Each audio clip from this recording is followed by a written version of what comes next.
kasalanan yun. Dahil kasi hindi niya alam yung tama o maling ginagawa niya eh. Sabi nga na nakasanayan ng bata yun, nakuha niya sa pamilya o sa magulang. Dahil kasi nagiging parang tradition na kasi nila yon. Yung breakdown ko paano talaga natin siya i-deliver, maganda. Alam mo kasi talaga yung lahat ng angulo. Mahirap bitawan yun sa talagang bago pa lang sa'yo. No, na nakatagpo ng kung paano yung behavior ng religion nyo, ng mga bakit hinihingi kay Christmas. Ulitin ko ulit, naroon yan sa isip ng bawat isa to, it's not enough na alam mo yung tama. Kailangan ma-share mo yung bagay na tama sa iyo. Bakit hindi po siya mabuti? Kasi kung titignan natin sa loob ng simbahan, so alam po natin na mabubuti po, pero may halo po kasi na mali.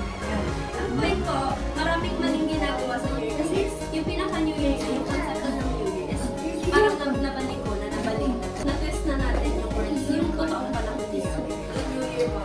Alam naman po natin na isa tong kapisahan ng sanlibutan. Isa sila yung gumawa. Tayo yung gumawa nito. So, since dahil dito, walang katotohanan.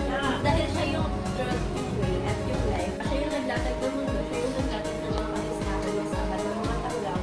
So, dapat doon tayo, sinasabi niya, siya yung katotohanan. So, doon tayo dapat maglakad. Hindi yung sinasabi na bagong taon, nagawa mo na ng tao. Kasi marami yung araw-araw hindi gawin yung higit sa araw na kailangan natin araw-araw magbigay kasi wala naman talagang panahon kung pera pa magbibigay, kailangan araw-araw. Sabi mo po na totoo yung pagbibigay mo and nasa puso mo kapag once na may naramdaman ka ng awa or nakaramdam ka po ng concern sa kapwa mo. Sinabi na ko awa ako tayo binibigyan ng araw. Kada ligising tayo, kada may araw na sikat sa atin is pag-asa or panibagong buhay po yun. So kung sinabi po, kaya po niya magbigay araw-araw. Bakit tayo po mismo hindi natin magawang magbigay sa kapwa natin araw-araw?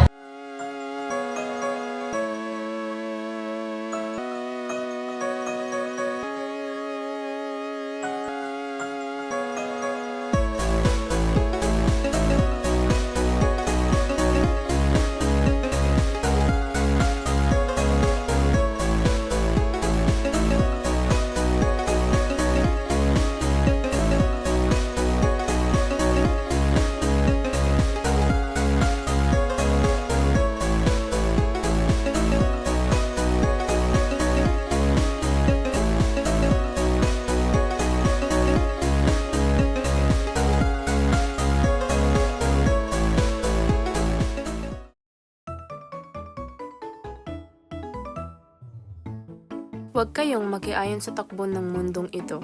Sa halip, hayaan ninyong baguhin ni Yahweh ang inyong pag-iisip upang maunawaan ninyo ang kanyang kalooban.